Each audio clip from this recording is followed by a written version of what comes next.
许多个草地里所的小学校资源虽然够少，不过课程嘅编排许多年咯。有的学校为促导发展，而能够开放嘅学风，为尽量降低功课嘅压力。像新竹北埔嘅太埔国小，韩国苗栗公馆嘅开孔国小，日本学生嘅培养音乐方嘅兴趣，也算带领学生嘅主动发现问题，自家去寻答案。也唔单止想嘅家长带小人嘅跨题系统，也对小学校强调以人为本嘅全人教育，也引导学生嘅向各多方面来发展，帮助视野。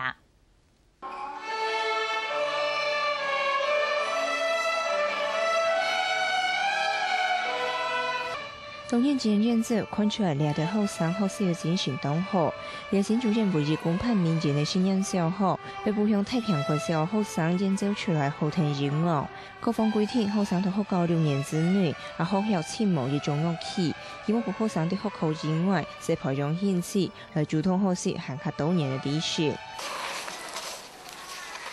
翻看日本高年生学生做的研究报告，编排唔单向东册，多份报告含动入硕士论文的模式。20年前，太平国小的新生同研究所的教学方式等于小学来教，同高年生学生对发现问题、前答案的够强低度，学校完全表达自己的想法。我研究的是东方美人茶，然后第一次去访问别人就觉得很紧张，然后就是要克服这些困难，才可以就是做到研究。然后我觉得那时候我收获很大，因为今年我又要再做研究，然后今天我还要去访问别人，然后我现在已经知道该怎么做了。我们这边没有哪一个是第一名，而是他们会说，哦，谁他的什么很强，谁是什么很强，所以他们会看到多元智能每一个人的强势在哪里。同学大家早。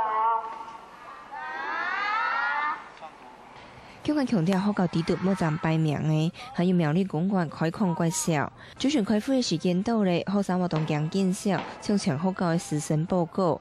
虽然我看起来有得支持，不过学生透过轮流来做主系统4年的方式，持续就训练台风，咪好是刺激。嗰个也在那边学生诶，尽量比有乜嘅东西都比乜嘅东西教，而要教当中会学嘅多东西。嗰个也在学生嘅学东西啊。绝对冇排名。两间读配角的小学做较强调，读学习之外，应该培养学生技能之外的兴趣。安尼开放风气，未得到父权乡镇家长的认同，我开始也没带小人来量读书。让他们有比较快乐的童年。那主要就是觉得说，里面的环境就是很开放，然后老师也是都很接纳小孩子，可以让他们比较快乐的学习，快乐的成长。然后我觉得小朋友在这么小的年纪，他并不需要去给他太大的课业压力。你的人格如果在这个时候成长不好，你到了长大再来补是完全来不及的。对，可是你长大了，你要来学任何东西都来得及啊。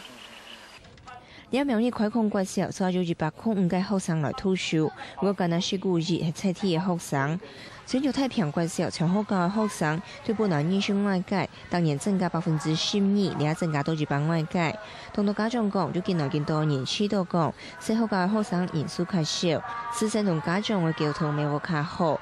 每部学生对当年的发展制度、清楚清度好的学习模式同兴趣，来迁到清好的发展方式。卡新闻综合报道。也今日，我嘅小学校专题，我能看到嘅